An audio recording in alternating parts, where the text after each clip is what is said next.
noite. Oi, Vanessa, boa noite. Tudo bom? Tudo certo? Tudo E aí, bem.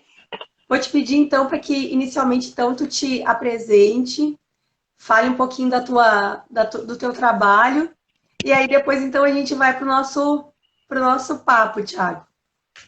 Tá bom, tá bom. Bom, quero te agradecer a oportunidade, Vanessa. É um assunto. Ontem a gente teve uma conversa, né, um pouquinho antes sobre Sim. isso. Um assunto importante, né? Um assunto que as pessoas não se dão conta. Muitas vezes vão pensar lá no regime de bens só depois, né? Só depois que já casou, depois que já está com algum problema. Eu me chamo Thiago Valim, sou advogado há 7 anos. E possuo cursos de atualização, sou atuante na área de família e sucessões, tá? Via de regra, na parte litigiosa, já quando se torna processo, quando se torna um problema a ser resolvido, né? Em algumas situações também de modo preventivo, naquelas pessoas que me procuram, né, para dar esse tipo de assessoramento. E assim, tu trabalha aonde, Thiago, é aqui em Capão mesmo? Sim, o meu escritório é aqui em Capão da Canoa mesmo, mas tem atuação em diversas cidades aqui do litoral e até no interior, aí na capital. Bastante processo por aí, clientes. E muitos nessa área, né? Que a gente vai abordar hoje. Eu realmente, como ontem nós havíamos já conversado, eu acredito que as pessoas normalmente elas não são bem instruídas como deveriam para falar, ou melhor, para contratar o regime de bens, né? Normalmente vão lá no cartório, pegam os documentos que precisam e não vão realmente procurar um advogado para que explique os reflexos disso nas relações, né? Sim, o grande problema, já passei pela experiência daquele procedimento de habilitação do casamento, tu também já passaste, né, Vanessa? E a Sim, gente sabe que, e tu trabalhou em cartório muito tempo, sabe disso também, que sim. ali no balcão do cartório, do registro civil, que é onde as pessoas casam, Uhum. não é assim o local, não que falte boa vontade por parte de quem atende, mas é um local em que a informação ela é dada ali, em pé, em poucos minutos. Tu recebe um formulário com algumas opções, né? Uhum. E dentro dessas opções, muitas pessoas não sabem. E por essa razão é que aí 9 a cada 10 casamentos são pelo regime da comunhão parcial de bens, né? Por que o regime da comunhão parcial de bens? Porque ele é um regime legal. Sim. Tá, Thiago, mas os outros regimes são ilegais? Não, não são ilegais. É que para os outros regimes, a pessoa ela precisa ter um documento que tem um nome esquisito, assim, mas é um documento imprescindível para eleger outro regime, que é um pacto antinupcial, que é um documento prévio à habilitação do casamento. Aliás, ele compõe o processo de habilitação do casamento, né? Vai constar lá no edital de proclamas, que é aquele papelzinho que fica lá no mural do cartório, dizendo que o fulano e a ciclana vão se casar Já, né? e que se alguém vai adotar o nome de alguém, qual é o regime que elegeram. E aí, como as pessoas têm um pouco de dificuldade, né, de saber o que é um pacto antinupcial, e também porque as pessoas precisariam formular esse pacto, né, precisariam redigir ele. Então Claro. não há uma cultura assim de procurar um advogado para fazer uma consulta, para trocar uma ideia, para saber, olha, eu preciso aderir a esse regime que praticamente é imposto para mim se eu não pensar em nenhum outro. Mas por Sim. que os outros não seriam... Ontem a gente teve uma conversa, e eu gosto de conversar sobre esse assunto, converso bastante com clientes sobre esses assuntos, e via de regra, a gente acaba dando uma assessoria em casamentos futuros, ou até uniões estáveis, que é importante Sim. até para quem nos acompanha, que saibam que a união estável, hoje ela tem o mesmo patamar do casamento. Claro, há umas pequenas diferenças na forma como é constituído isso, né? Casamento, quando é que eu caso? Bom, vou lá, me habilito para o casamento, o meu nome vai parar no edital de proclama, se ninguém disser que tem alguma coisa contra, que tem algum impedimento jurídico para que eu me caso no dia X, na hora X. A partir dali eu estou casado. A união estável já é um problema, né? Porque a união estável ela não exige papel, ela não exige documento. Exige morar junto? Também não exige morar junto. Exige ter filho? Também não. Então, ali na década de 90, teve diversas legislações tentando impor tempo, né? É a partir de 2 anos, a partir de 1 ano. E hoje não tem isso. Quer dizer, tem uma união estável, duradoura, convivência pública, sem impedimento para o matrimônio, com o intuito de constituir família, lembrando que família não obrigatoriamente implica filhos, né? Claro. É uma união estável. E é uma união estável, não escolhi, não assinei nenhum papel. Mas aí o que está valendo? Bom, comunhão parcial de bens. Né? Pronto, assim, simplesmente tu não precisou escolher. Ele veio no pacote. Sim, claro. Não, e é verdade. E aí o que acontece, né? Como as pessoas elas não têm esse conhecimento, acabam justamente casando pelo regime o mais comum, que é justamente ele não faz um pacto, não pensam nisso, mas também não veem qual é os reflexos que isso pode ocasionar lá na frente, né? Seja numa eventual separação, num eventual divórcio, até porque é importante a gente trazer aqui para o pessoal que realmente a questão financeira é uma das causas que mais dá motivo para separação e divórcio. Eu acredito que tu, como advogado, presencie muito isso, né? Tenha muitos litígios em relação a isso. Como é que é, Thiago, assim, em relação a isso, assim? Chega nessa hora, é muita briga ou o pessoal consegue, assim, entrar em acordo? Não, é nesse ponto que começa a briga. É nesse ponto que ele começa. Por quê? O que as pessoas não se dão conta é que a questão financeira ela é uma relação de confiança. Ela é, acima de tudo, uma relação de confiança entre o casal. E se ele não dialoga sobre isso antes, e não estipula aquilo que seja confortável e seguro para ambos, lembrando que é importante o seguinte também, Vanessa, um casamento ele não se dissolve só pelo divórcio. Um casamento se dissolve pelo óbito. Sim, com certeza. Né? Se uma pessoa vem a falecer, dissolver o casamento, quais são as repercussões? Tá? O que eu acho assim, que torna as coisas muito difíceis de compreensão de uma pessoa que não é... Bom, a gente que tem formação jurídica já é difícil entender, né? É difícil lidar com isso. Uma pessoa que não tem esse convívio tem muito mais dificuldade. Por quê? Os regimes de casamento eles têm efeitos na vida e na morte. Não são os mesmos efeitos. Não são. Então, assim, ó, até para a gente pontuar essa questão dos regimes. As pessoas, às vezes... eu já tive situações, por exemplo, que a pessoa que houve um divórcio, houve a dissolução de um casamento, e que essas pessoas reataram o relacionamento, e ao reatarem, um tempo depois, elegeram um outro regime. Justamente porque o grande impasse no relacionamento deles era a questão financeira. Thiago, mas aí as pessoas estão sendo muito materialistas? Não estão sendo, porque o mais importante de se saber, e quando uma pessoa chega para sua advogada de confiança, para o seu advogado de confiança e vai conversar sobre a sua separação, ou sobre o seu divórcio, o fim da sua relação, ela muitas vezes quer debater e discutir a respeito do patrimônio a ser partilhado, e ela esquece que as dívidas também é patrimônio. É verdade. As dívidas também é um patrimônio, sabe? Bom, teu pai foi meu professor de contabilidade lá no Riachuelo, lá em 1900 e bolinha, né? Quando naquele tempo... naquele tempo a gente fazia o 2º grau técnico, né? Depois acabou isso. Mas eu me lembro bem direitinho. Uma das primeiras aulas de contabilidade lá com o professor Juscelito, ele pegava no quadro com giz ainda naquela época, né? E fazia um T. Né? E ali ele fazia o lado da receita e o lado da despesa.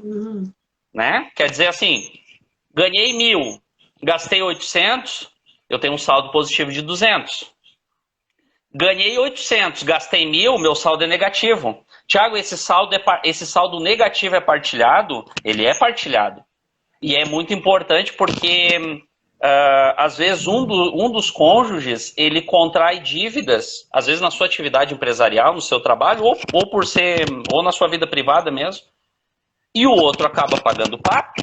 Sim. Tá? Então, assim, ó, e isso poderia ser resolvido de uma forma preventiva, com um regime de casamento adequado, que as pessoas não se dão conta de que tô lá com o meu casamento marcado, meu relacionamento ele tá caminhando no sentido de eu constituir família com essa pessoa.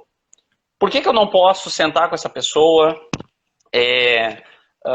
consultar um profissional para saber quais são as nossas opções? Porque nem todas as pessoas começam um casamento tendo uma bicicleta e um guarda-chuva, né? Às vezes o que a gente vê é isso, a gente não tinha nada e agora... Bom, isso é um problema, não ter nada e depois adquirir e esse casamento termina e tu precisa partilhar. Mas também é um problema quando um tem X e o outro tem Y. Como é que a gente vai gerir isso? Né? Sim, e outra coisa, né, Thiago, a questão toda que eu vejo assim que é quase um tabu, que as pessoas não conversam durante o início do namoro, né? E às vezes não conversam a vida inteira. É sobre o dinheiro, só conversa sobre do dinheiro quando ele tá faltando, quando não chega na hora de pagar as contas e não tem como pagar todas as contas, e aí começam a jogar na cara do outro, né? No que tu gastou, como é que tu gastou tudo isso, né? Enfim. E também justamente sobre a questão do regime. Porque aí parece que se antes de casar tu decide por um regime diferente da comunhão universal ou da comunhão parcial de bens, se tu resolve, por exemplo, casar por separação total de bens, meu Deus, aí parece que não quer mais casar, porque aí parece que, tu não confia em mim, porque tu tá achando que eu sou interesseira, e aí as brigas começam muitas vezes já antes de casar, né? Então é complicado as questões, né? A gente tem uma cultura ainda muito, de um ponto de vista assim, de família tradicional e a gente romantiza a parte patrimonial também. Então, assim, um exemplo. As pessoas se casam, elas têm hábitos de consumo diferentes. Bom, tu trabalha com educação financeira, tu sabe disso, né? Sim. Tem pessoas, assim, que são absolutamente previdentes. Então, são aquelas pessoas que trabalham e que reservam uma parte para velhice, que são organizados, que se preocupam com um plano de saúde e tal.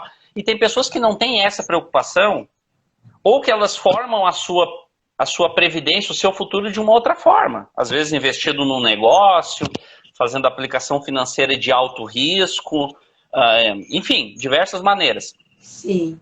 E será que eu quero comprometer aquilo que eu conquisto, mesmo que eu conquiste com outra pessoa? Eu quero comprometer porque, assim, em nome de um amor romântico, e mesmo eu não concordando com aquela forma que a pessoa... Ou respeitando a diferença, mas a gente tem uma diferença. Sim. Né? Outras situações, assim... Esses dias eu estava vendo uma live de um escritório de advocacia falando sobre planejamento sucessório. Que é um assunto também bem interessante. Uhum. E o viés da live era o planejamento sucessório dentro de empresas familiares. Que é uma situação... que também a gente lida com culturas. Então, essa advogada explicava o seguinte, que tem famílias empresárias que têm lá a sua empresa familiar e que elas já têm um determinado patrimônio e que as pessoas que se casam naquela família, elas se casam por um regime de separação de bens. Porque aquela empresa, ela atua de uma forma que ela pode estar indo muito bem, mas daqui a pouco ela pode estar indo muito mal. E não se quer que aquilo que o casal construiu se perca porque a empresa afundou, está numa crise, né? E a gente está vendo, situação de pandemia, a gente está vendo que para que haja uma crise econômica não é só a má gestão. Não. A pessoa tem uma empresa e não soube cuidar da empresa. Não é. Hoje tu tens uma transportadora, mas hoje o combustível triplicou. Então, daqui a pouco tu não consegue, o teu passivo é muito alto, tu não consegue. E aí tu quer, e eu conheço, e inclusive já trabalhei em situações em que o passivo da empresa, as dívidas da empresa, afetaram o patrimônio daquele casal. Nossa. Então, assim, regime de separação de bens significa que eu já começo, os mais antigos tinham isso, né? Parece que tu já começa pensando em se separar.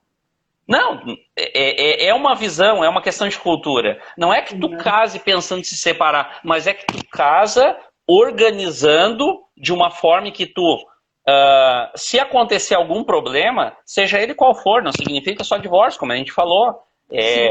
Uma situação de óbito, né? Ontem, quando a gente fez uma reunião no YouTube para conversar, a gente falava de situações assim, a pessoa teve um problema de saúde, ficou acamado, perdeu a sua capacidade Sim, teve que ser interditado, não consegue mais assinar um papel.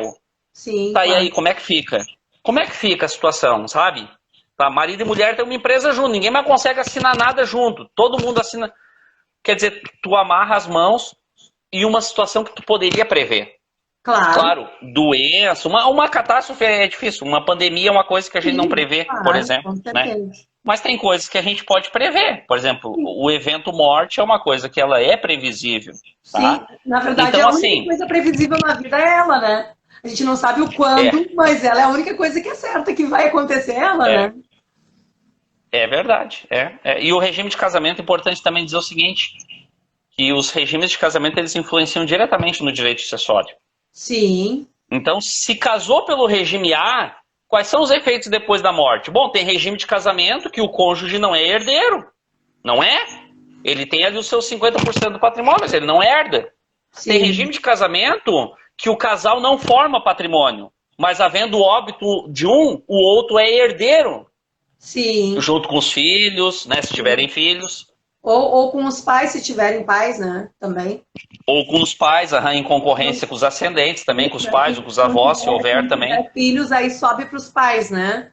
Caso os pais sejam Exatamente, vivos, né? exato, O cônjuge só herda exato. sozinho, ou o companheiro só herda sozinho, se não tiver nem pais e nem filhos, né?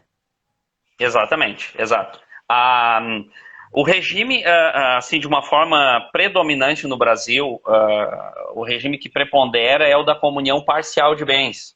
Tá? Sim, Então, assim, a pessoa foi lá no balcão do registro, do registro civil. Ah, quero me casar.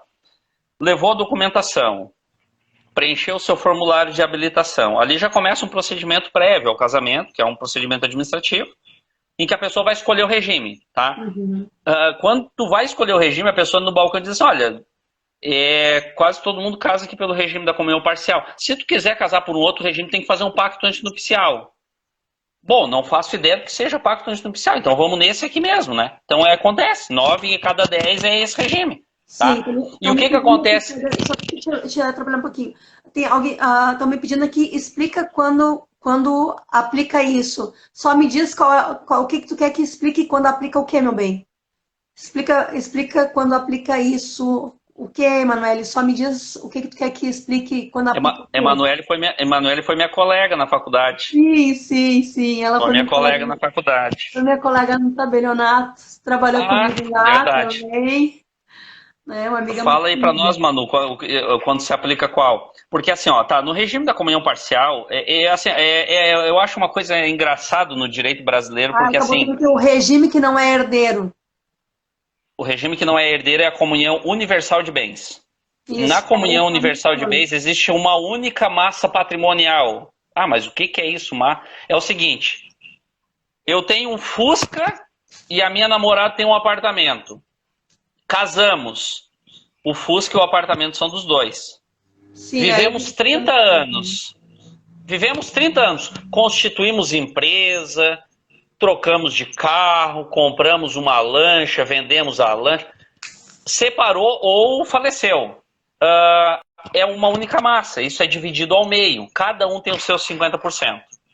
Tá? No caso de óbito, o viúvo vai ter os seus 50% no patrimônio e os outros 50% vai ser inventariado, vai ser partilhado entre os herdeiros, dos quais o cônjuge não vai fazer parte. Então, tem 2 filhos, vai ser 25% de cada um. Evidentemente que, recentemente trabalhei no inventário assim, comunhão universal de bens, não deixaram filhos e o falecido não tem os pais. Então, claro, aí nesse caso, Aí essa fica cônjuge para quem é sobrevivente, né? Fica pro viúvo ou Isso, pra aí ela viúva, ficou com o né? seu. Isso, ela ficou com o seu 50 e com mais os 50 que o falecido deixou, né? Sim. Até a década de 60, 70, essa época aí, o regime obrigatório era o da comunhão universal. Então as pessoas se casavam por esse regime. Hoje, se a pessoa quiser casar por esse regime, ela tem que fazer um pacto antinupcial, que nada mais é do que um contrato dizendo que quero eleger esse regime para o meu casamento. Tá? A Sim. comunhão parcial, eu acho, o que eu estava comentando que era engraçado é assim, a comunhão parcial se tornou a regra, mas no meu ponto de vista, pelo menos, é o regime mais complexo que tem da gente entender. Tá? E por isso, assim, acho que até a explicação ela é bem pertinente. No regime da comunhão parcial de bens, aquele Fusca que eu tinha quando eu casei e o apartamento que a minha namorada tinha quando eu casei com ela é de cada um deles. É bem particular. Casou hoje, amanhã comprou uma moto, a moto é dos dois. Mas poxa, o que eu escuto bastante isso. Mas só eu trabalhei. Eu comprei essa moto, esse apartamento com dinheiro que eu trabalhei e consegui. Ele ou ela não me ajudaram com nada. Não interessa. Não interessa. Na comunhão parcial de bens e na comunhão universal de bens, o bem é dos dois porque o esforço comum se presume. Sim. O esforço comum se presume. Tá? E aí na comunhão parcial vai haver um patrimônio do casal. Então, essa moto que foi comprada durante o casamento é um patrimônio do casal. Tá? Os bens anteriores são patrimônios particulares. Daí, separaram. Divórcio do casal. O que nós vamos dividir? Vamos dividir aquilo que a gente adquiriu na constância do nosso casamento. Vamos dividir essa moto. Metade para cada um. Outra da união estável, né? Porque as pessoas também acham que a união estável não entra aí também, né, Thiago? Acho que vão viver junto e acho que cada um tem a sua vida e não tem nada. Só não junta se as pessoas elas forem lá no cartório e disserem que o regime que a gente quer da nossa união estável é da separação total de bens. É isso, né? Exato. Do contrário, exatamente. Se for nem que seja durante a união estável, o que foi adquirido ali é de ambos, né? Mesmo que um trabalhe fora e o outro não. Exatamente. E o grande desafio da união estável é a data que começa. Sim. Porque assim, aos pouquinhos a cultura ela já vai mudando conforme as pessoas vão assistindo uma reportagem, vão lendo alguma coisa na internet. Então as pessoas têm ido ao cartório fazer a sua escritura de união estável para documentar a data que isso começou. Por quê? Porque assim, esse Fusca, eu posso ter comprado ele uma semana antes do que eu considero o começo da minha união estável. Que foi quando eu peguei minhas coisas e me mudei para casa, pular para o apartamento que ela tinha.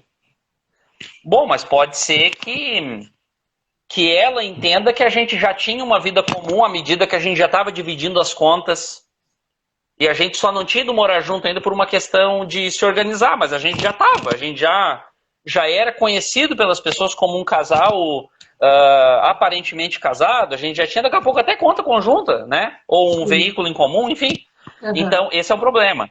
E nesse regime da comunhão parcial de bens, existe um efeito no divórcio e existe um outro efeito no óbito. Então, por isso que eu digo que é muito estranho que ele seja o regime geral, assim, que tu não escolheu ele que vem, porque ele é complicado. Ele é complicado, tá? Separou, vai dividir aquela moto que adquiriu na constância da união. Bom, o Fusca, o apartamento é de cada um, já era particular. Tudo bem, ok. Faleceu o marido. Ok. Essa esposa ou esposo, no caso das uniões homoafetivas, que hoje é possível de fazer o casamento, ele vai ter os 50% da moto adquirida na constância da união e ele vai herdar no bem particular. Então, assim, considerando que as configurações familiares hoje muita gente, antigamente as pessoas casavam, ficavam muitos anos, tinham filhos. Hoje as pessoas se casam e tiveram filhos de outros casamentos, tem um filho no novo casamento, né? Então tem muito essa relação. Sim, então, às vezes, assim, nesse patrimônio... nossos, né? Exatamente. Aí lá naquele bem que adquiriram na constância da união, eu vou ter o meu 50%. Não é herança, é a minha meação, é a minha metade. Mas aqui, aí o marido que faleceu tinha 2, 3 filhos do casamento anterior. Então essa esposa ou esposo vai herdar lá no Fusca, junto com esses 3 ou 4 filhos que ele teve. Daí vira um nó na cabeça da pessoa, é difícil de explicar, sabe? E eu acho, e aí assim, é complicado que se imponha isso como um regime, vamos dizer assim, não obrigatório, mas assim, o tipo, tu não escolher o outro, vai esse mesmo. Sim, Porque é complicado das pessoas entenderem. o regime normal, né? Exato, exato. Porque aí tu pressupõe que as pessoas todas se casem aos 20 e poucos anos e sem ter nada. Sim. Para que não seja muito complicado, sabe? Claro, porque aqui eu estou trazendo um exemplo singelo, né? Um rústico apartamento, mas vamos dizer assim, sim, um dos dois tem uma empresa que fatura alto, que é uma empresa que tem uma grande movimentação. E a outra pessoa não tem nada, ou daqui a pouco tem um bem que herdou. Como é que isso funciona, né? Ou assim, um problema assim que é muito atual, com a expansão dos financiamentos habitacionais. Uhum. A expansão dos financiamentos habitacionais trouxe uma nova problemática, né, para os casamentos e para as uniões estáveis. Que é assim, pagamos o financiamento por 5 anos. Separei. E agora? O que é de quem? Sim. Porque vamos combinar que tu divide a propriedade com o banco, né? Sim. O banco ou o carro financiado é teu sócio junto naquele bem ali. E agora, como é que fica? Então, as pessoas normalmente acham porque está no nome de um, o outro não tem que. Não é dele também, né? As pessoas têm essa mania de achar que eu comprei, é meu. Mas se eu não pagar, como é que fica? Né? Esquece, porque pelo que eu li, assim, me corrija se eu estiver errada. Só quem não responde, digamos, pela dívida é só se ter casado por separação total de bens. O resto, exato, as pessoas andam de mão dada e é na alegria, na tristeza, nas dívidas e no lucro e no prejuízo, né? Exatamente. E não é incomum a gente ver assim, casal se divorciou e depois de 4, 5, 6 anos, um dos dois é surpreendido com uma penhora de algo seu, às vezes de algum valor em conta bancária, por dívida lá do casamento. Lá naquela época, o cônjuge foi lá e serviu de fiador. Num contrato de... Há uns anos atrás eu trabalhei num processo assim, O casal serviu de fiador pro cunhado. Esse processo para mim é bem tranquilo de falar. Primeiro porque ele não é segredo de justiça e depois porque ele já terminou há muito tempo. Sim. E ele é um processo que tramitou por 1998, ele tramitou por 20 anos. Nossa. 22 anos. Ele encerrou ano passado. Eu trabalhei nele por 7 anos. Assumi ele... após o antigo escritório de advocacia que trabalhou nos anos nele. E esse casal, ele prestou fiança num contrato de locação pro cunhado. Tá? Esse cunhado não pagou o aluguel por 2 anos. Foi despejado e gerou-se um processo de cobrança da dívida.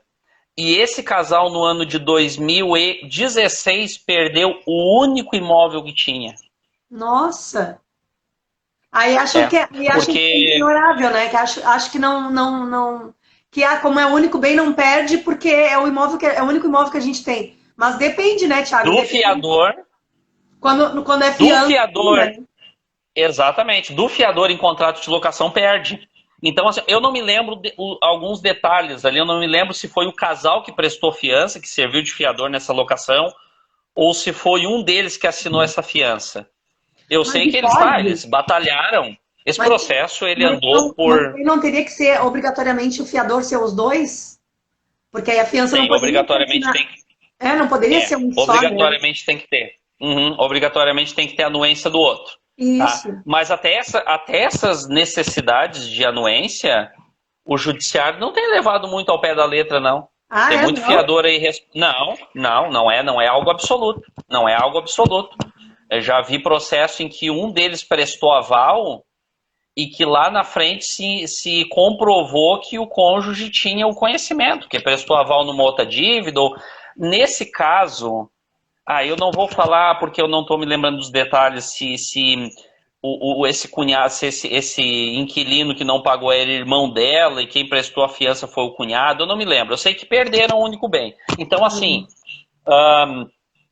regime da separação de bens. No regime da separação de bens, as pessoas, cada um é dono daquilo que tem. Aí a gente volta lá naquele assunto do começo. Ah, mas parece que já casa pensando em separar. Não, não, muito pelo contrário. Pelo menos do meu ponto de vista, ele é o regime que mais se aproxima daquilo que eu penso que seja o ideal para um relacionamento, que é a confiança e a liberdade em estarem juntos. Sim. Porque assim, ó, Vanessa, se uma pessoa casa com outra e durante a união ela opta por ter algo com essa pessoa, eles vão comprar um apartamento. Compra um apartamento e põe no nome dos dois. Exatamente. É dos dois. É Sim. dos dois, entendeu? Claro. Mas assim, eu tenho uma empresa, minha empresa está meio cambaleando, ou é uma empresa individual, daqui a pouco eu tenho medo de que as minhas dívidas me prejudiquem. E a minha esposa quer fazer um investimento. Quer trocar de carro, Olha, eu vou adquirir o carro. Tá? Porque aí é meu, tá no meu nome, então, né, teve um problema lá, o banco tá te cobrando, um credor tá te cobrando, não afeta o patrimônio da pessoa, tá? E de mais a mais tem outro detalhe. Havendo óbito, um é herdeiro do outro. Sim. Tá? Havendo falecimento, pode ser pensionista do outro no INSS. Então Sim. não é também uma situação assim de que cada um tem a sua vida. Não, é que o casal acaba escolhendo o que eles querem ter juntos. Sim, porque aí tu tem a liberdade de escolha, né? O que vai ser só meu, o que vai ser só teu e o que vai ser nosso, né? Exato. Tem uma pergunta aqui, disso aqui, deixa eu só ver o que é. No caso de dívidas, o cônjuge herda também se ocorrer o divórcio. Eu acho que aí não é herda, né? Acho que a gente aí... Bom, mas eu acho que eu entendi o que ela quer dizer, que no caso de dívidas, tá. Na hora da separação também é dividido. Sim, né? Herda se o regime for da comunhão universal de bens ou da comunhão parcial de bens, as dívidas são do casal. Sim, são sempre divididas. Não interessa se foi o Joãozinho era um gastador incontrolável e a Mariazinha era super controlada. Bom, paciência. Correu risco, não se informou antes, né? Não blindou, né? Não se protegeu, né? Não se protegeu antes. Claro, tá? Algumas dívidas são pessoais, né? Algumas dívidas são pessoais. Vai ter lá a dívida de pensão alimentícia com o filho do outro casamento que teve. Algumas dívidas, elas são pessoais, elas não se transmitem automaticamente. Sim. Só que gera um baita de um problema, porque assim, o credor, aquele que é credor, vai entrar com processo, daqui a pouco vai conseguir penhora de valores na conta bancária ou de um veículo. Esse cônjuge que não deve, essa dívida não é dele, tá? É do outro. Ele vai lá e vai ter que contratar um advogado, né? Entrar com uma medida judicial para embargar aquilo que está acontecendo. E aí, assim, contando com uma prestação jurisdicional, eu dependo do despacho do juiz que mande tirar a penhora do meu carro. O carro é meu. Eu tenho esse carro aqui, eu adquiri ele antes de eu ser casada com o fulano. Bom, se o credor foi lá e disser que é patrimônio do casal, tu vai entrar com embargos. Muito provavelmente vai ganhar, vai retirar essa penhora, mas quando vai retirar? Depois de 2, 3, 4 anos? Né? Claro. Mas eu tava vendo um negócio, Thiago, hoje, e até quero ver contigo como é que se isso tem uma aplicação prática, assim.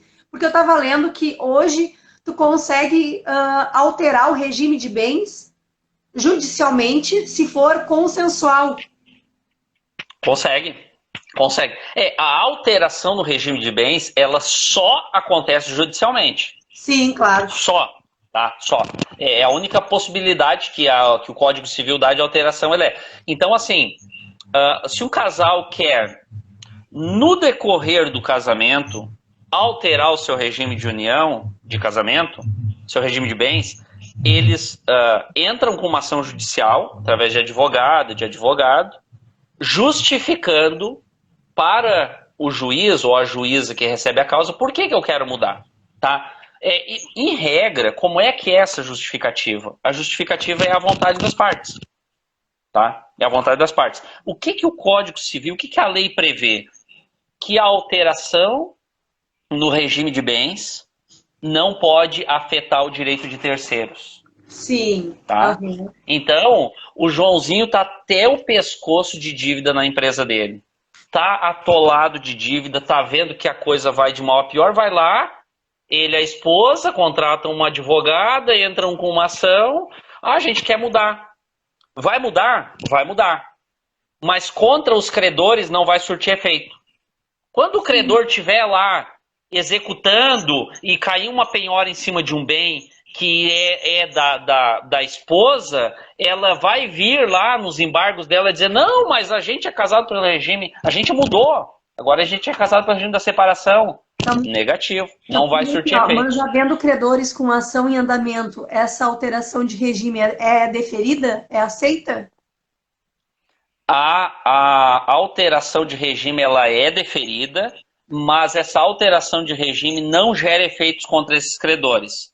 Isso na prática significa, o credor está lá com a sua ação judicial, pede uma penhora que está em nome de um dos dois, não vai poder, aliás, até pode ir lá na sua defesa e dizer, não, mas o nosso regime é separação de bens. Não surte efeito, o juiz vai dizer negativo, a alteração do regime foi foi depois, ou até pode ter sido antes, mas o juiz pode fazer essa interpretação e deve fazer, no sentido de que foi lesiva a terceiros. Uhum. Claro, aqui a gente está falando de dívidas. Então. Exatamente. Aqui a gente está falando de dívidas anteriores à alteração do regime. Sim, né? Claro. E ontem a gente ainda falou da questão do regime da separação obrigatória, né? As pessoas que têm mais de 70 anos, ou aquelas que são menores e resolvem casar também, né? É uma coisa que também acaba sendo quase uma comunhão parcial dos bens adquiridos ali na constância, né? Também. Vanessa, isso aí eu acho. Dívida junto, né, Thiago? As dívidas também respondem junto, né? Também. Isso é uma questão assim, ó, que é de que conta com um desconhecimento muito grande. Existe assim, ó, o regime da separação de bens convencional, como se chama, é o seguinte: vou casar com alguém, a gente faz um pacto antinupcial, nos casamos pelo regime da separação de bens. Ok, beleza. Mas existe um outro regime de separação de bens que se chama separação obrigatória de bens. Para quem é essa separação obrigatória? Maiores de 70 anos, menores de 16 e aqueles que têm algum impedimento por o casamento no regime de comunhão parcial ou universal. Tá? Uhum. Maiores de 70 anos, normalmente não dá problema. Porque assim, ó, um casamento entre duas pessoas idosas, acima de 70 anos, vão se casar. O cartório já vai dizer: olha, vocês têm que casar pelo regime da separação obrigatória de bens.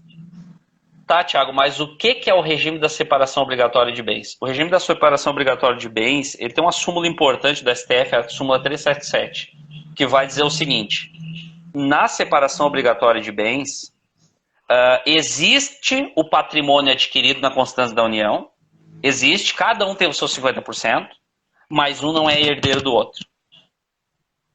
Em hipótese alguma. Um não é herdeiro do outro. Então, assim, adquiriram, tinham bens anteriores.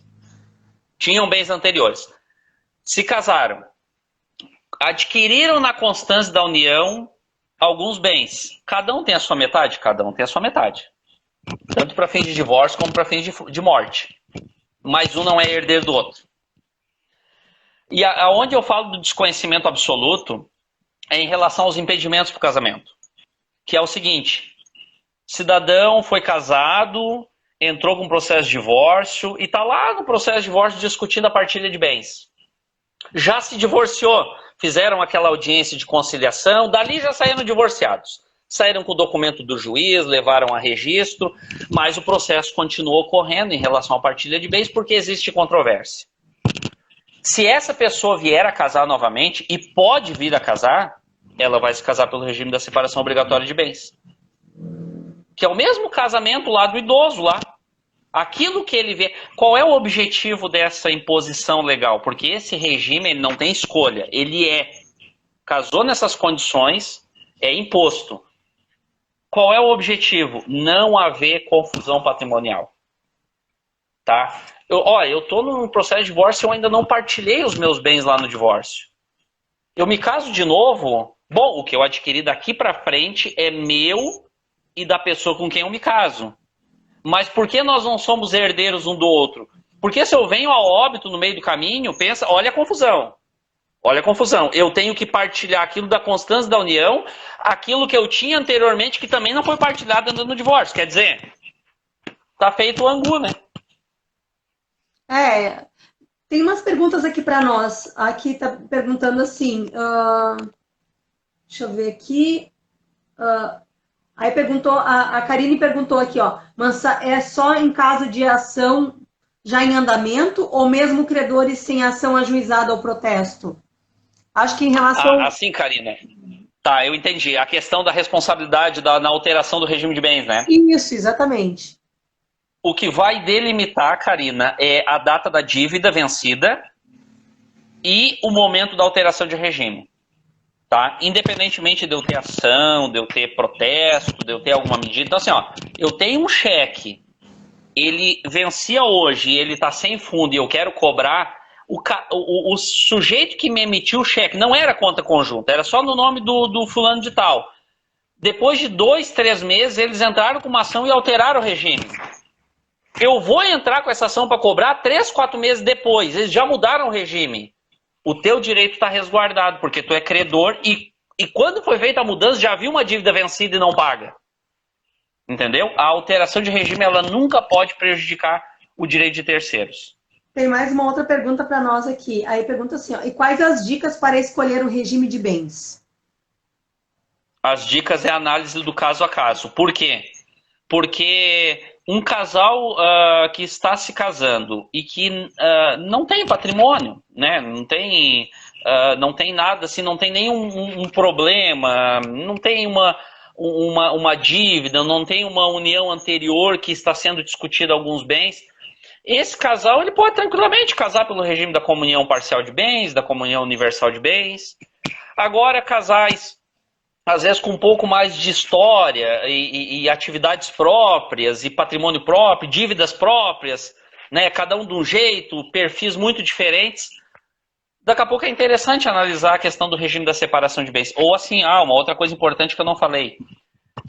Esses regimes de bens que a gente está falando, comunhão parcial, comunhão universal, separação legal de bens ou obrigatória e separação convencional, tem um quinto regime que eu nem vou falar dele porque ninguém usa, tá? Que é a participação final nos aquestos. Sim. Ainda é possível, porque o Código Civil diz isso, que o casal vai casar pelo regime que melhor lhes aprouver. Ou seja, eu quero inventar um regime de casamento. Eu posso, Thiago? Pode. Vai ser um regime atípico? Pode. Tu pode fazer um pacto antinupcial dizendo o seguinte, ó. Eu e a pessoa com quem eu vou casar, tudo o que nós temos vai ser dos dois. Tudo, absolutamente tudo. Exceto a minha empresa, ou exceto o meu Fusca de estimação, nesse aqui não vai ser de nós dois. Posso fazer isso, Thiago? Pode. Vai fazer um pacto antinupcial, vai te casar bonitinho.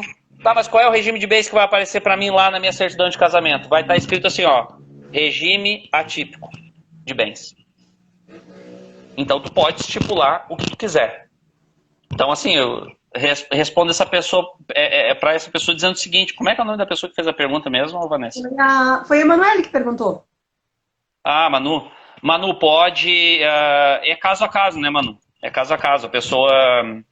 Primeiro, casamento é uma coisa, não ter bens é uma coisa, não ter dívidas é uma coisa, tem dívidas, tem bens, tem história é outra.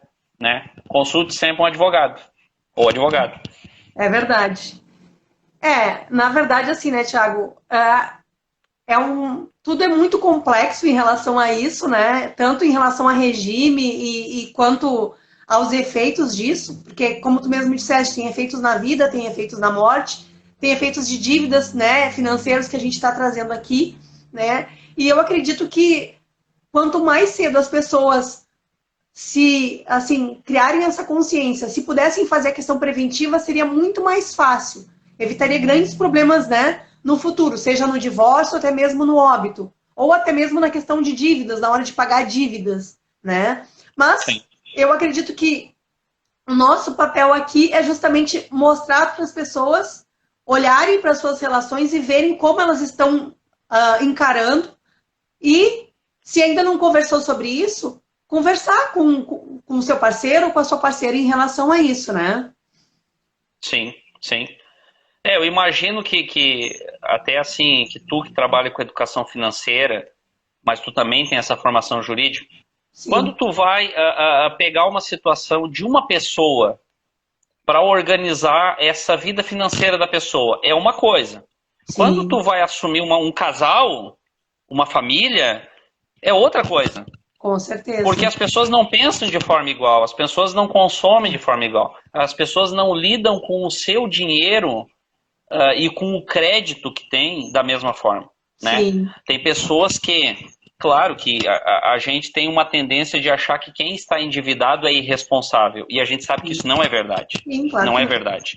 Muitas pessoas se endividam porque as circunstâncias da vida, né? E infelizmente, assim, a quantidade de gente aposentada e pensionista que está até o pescoço porque as financeiras conseguem abrir margem e margem mais margem para dar dinheiro emprestado a juros absurdos. Eu já tive processo contra a financeira que o juro, aquele juro anual era de 900% ao ano, Absurdo, né? sabe? E a pessoa não pegou uma fortuna emprestada, a pessoa pegou R$ 2.000 emprestado e ia pagar ao término de um ano e pouquinho, acho que 18 vezes, ia pagar R$ 10.000, Sim, né? E às vezes pega isso porque precisa, né? Porque é uma necessidade. Então, e também a gente tem uma cultura em que as pessoas pensam que a prevenção ela custa caro. é. As pessoas acham que a prevenção custa caro. Isso é no campo da saúde, isso é no campo Em dos todos, negócios, né? isso é na vida. Então, assim, ó, vou me casar, vou viver com alguém, vou ter uma união estável com alguém. Não quero casamento, não me agrada, mas vou ter uma união estável. Quanto custa eu sentar, conversar, planejar? Tenho dúvidas. Contrata um advogado, é uma consulta. Senta ali, tira as dúvidas, dialoga, escolhe qual regime aplica, tá? Não significa que, às vezes eu acho que a gente parece que falando da comunhão parcial de bens, parece que é um regime ruim e que ele é por ser confuso. Ele não é ruim, ele é excelente, desde que as pessoas entendam o que está acontecendo. É verdade. Porque se tu não entende a regra do jogo, como é que aos 45 do segundo tempo tu vai querer... Aí eu vejo muito isso, as pessoas esperneando, mas foi só eu que trabalhei. Não, não foi só tu que trabalhou. Para a lei não foi só tu que trabalhou. O esforço é Sim, comum, é né? verdade. É verdade.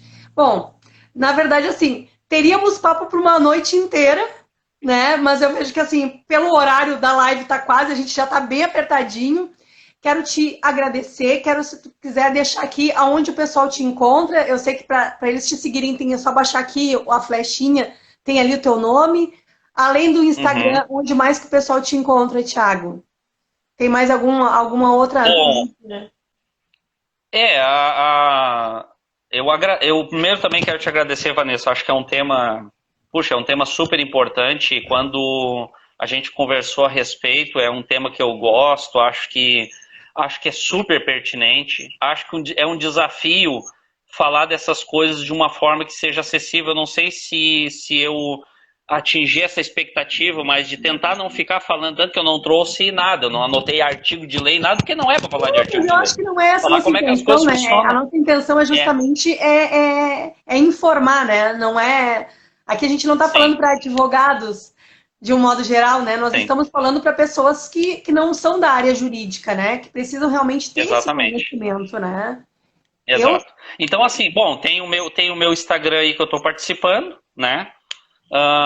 Se colocar o meu nome no Google ali, vai aparecer o número ali de telefone, endereço escritório.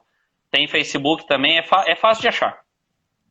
então tá. Tiago, eu que quero te agradecer imensamente a tua disponibilidade por vir aqui conversar comigo, né?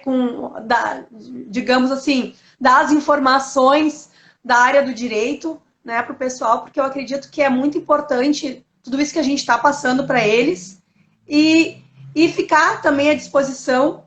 Se quiseres, a gente bate num outro momento um papo, de repente, lá na tua página do Insta, ou a gente combina de fazer uma outra live para, de repente, vai surgir dúvidas do pessoal e a gente faz uma live para, de repente, só para explicar dúvidas que eventualmente surjam.